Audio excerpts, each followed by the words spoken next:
sports segment of our show, and today we got a local star, a local boxing star, Steve Geffrard. Steve Geffrard, tell us what you got going on right now, man.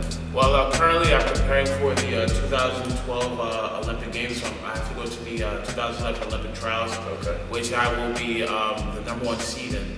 Wow. So yeah, I mean this has been something I've been working on my whole life. So tell me, like, what are all your accomplishments? I mean, you're naming all of these things. Like, can you just go through a list of the things that you've accomplished? Because I heard something about it, a triple threat or something like. I mean, triple. Yeah, triple crown. Actually. Okay. Well, just list all your accomplishments. Yeah. So like I said, in this past 2010, at the end of 2010, we had the three major boxing tournaments that were at the end of the year. It was the National PAL, which was the first Olympic qualifier, which I won, the National Golden Gloves, and the U.S. Men.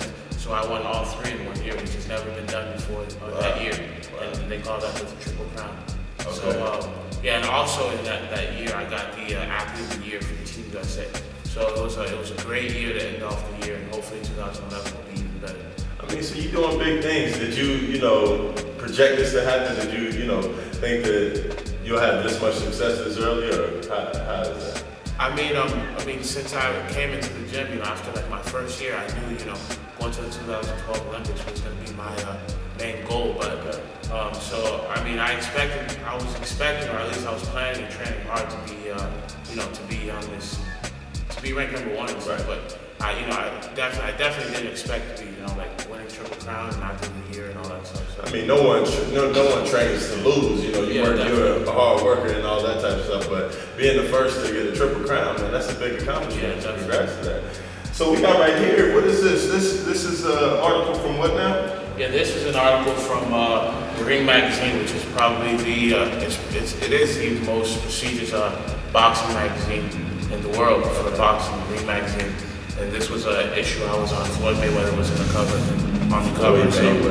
So yeah, I mean, they did a great job on the story, and it definitely helped me out a lot for getting my name out there and stuff. So it was great. Before we get into that, have you had any of the top boxers or anything like that? Yes, actually, I'm endorsed by Nike. So wow. Manny Pacquiao, he is as well.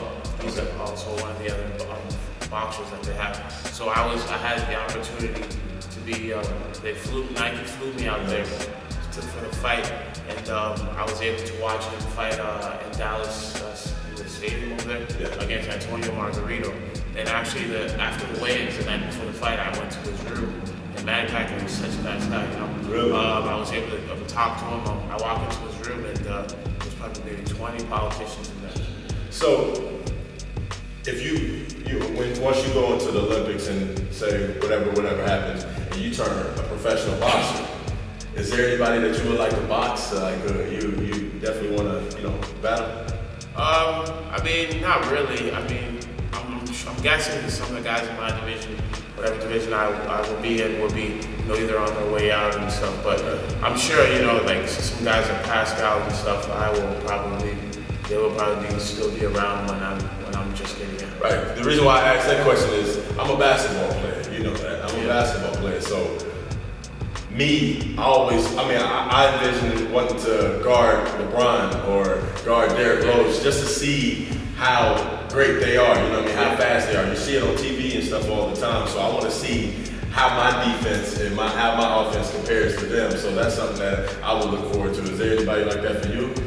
Yeah, I mean, some of the guys that I look up to were, actually, I got the opportunity to spar, like I said, I sparred Gene Pascal, who's, rated #1 in the world and stuff, and I'm doing well with these guys in sparring. So you're measuring up well? Yeah, so it just shows me, I'm an amateur, they're pro, so it just shows me, that, hey, maybe I can do this. That's cool.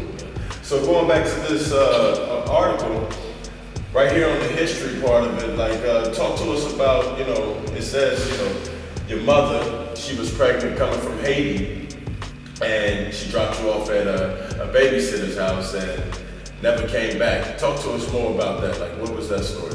My parents were young. My mother was pregnant with me in Haiti when she was young, a young teen. So my father, not having much, he didn't want me to really be born and raised in Haiti. So all the money he had, he he used it to get my mother to send her to the United States so I could be born there. But I guess for whatever reason, she was struggling raising me at the time, and down here in Florida, in Miami. So one day she took me to the babysitter's house, and then she left me there. But thank God, I was fortunate enough to be able to reunite with my family, my relatives and stuff. So.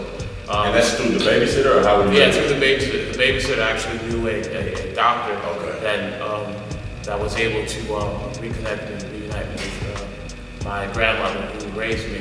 Okay. Things were tough. I don't hold a grudge or blame or anything, because I'm sure things were tough. Maybe that was probably the best situation for me, because look where I am now. If anything, it made me a stronger person. Right. But it says also, how was it living with 15 people? Like, was it 15 people in the same house? Or? Yeah, it was about like 10. 10, okay, 10, 12 people. But we stayed in a duplex. It was a lot of us. It was crowded and loud and stuff like that, but we're all family. What school did you go to, actually? Elementary school, I went to J.C. Mitchell. Okay. And then I went to Boca Middle right around here. And then boxing in the gym. I had the opportunity to apply for St. Andrews to get an academic scholarship. Right. So, that was something that changed my life completely. I went to St. Andrews, and I went from living in a house with like 10, 12 people, and sharing a bed with my grandmother, in the 8th grade still, because, we were so, that's all we had at the time, to go into this prestigious school in Boca Raton, St. Andrews. So, it was unbelievable. So, now, knowing that St. Andrews is a prestigious school, how was the academic shift? Like, was that? In the beginning, it was very tough. Very tough, because, it's a college prep school, so it was very tough in the beginning, but, St. Andrews, they're known for being able to support their kids, giving them great tutoring and such, so I was able, my academic advisor, which was also the head of the school, she helped me out a lot. She got me the tutoring that I needed, and everything to make sure that I came out successful. Okay. Well, currently, are you in school? You're in school right now. What are you going to where? Nova Southeastern University. And what are you studying? Business administration. And with business administration degree, what do you want to use with that? Well, hopefully, after my boxing career, I could either start helping to manage boxers and fighters, or even other athletes who want, promote, become a big time promoter or something like that. What kind of advice do you have for people that are pursuing their dreams? Through this show and through a lot of things that I do, I'm pursuing my dreams as well right now. So I understand the grind and the process that you're going through. And there's a lot of other people out there that are going through the same thing. So what kind of advice could you give them from your position as a boxer that's, accumulating all this success and things like that, and you're very close to your end goal. So what kind of, I can definitely tell you this, no matter what you're in, I think you can all relate to this. Like, when I look at guys like Floyd Mayweather and Manny Pacquiao, or, all these very successful boxers who are cash cows and who are definitely at a place where I want to be later in life. You got to look at it like this, for them to get to where they were, it definitely wasn't easy. There was definitely a lot of blood, sweat, and tears in that gym. So I'm glad you said that. This is a big portion of our show, is getting out the story that, things just don't happen overnight.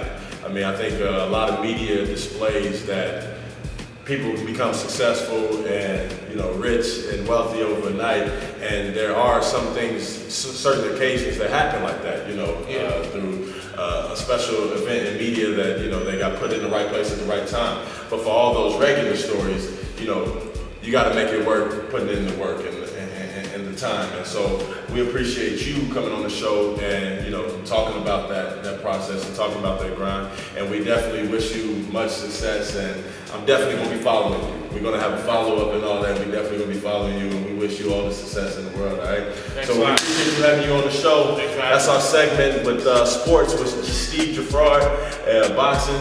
Let's wish him well.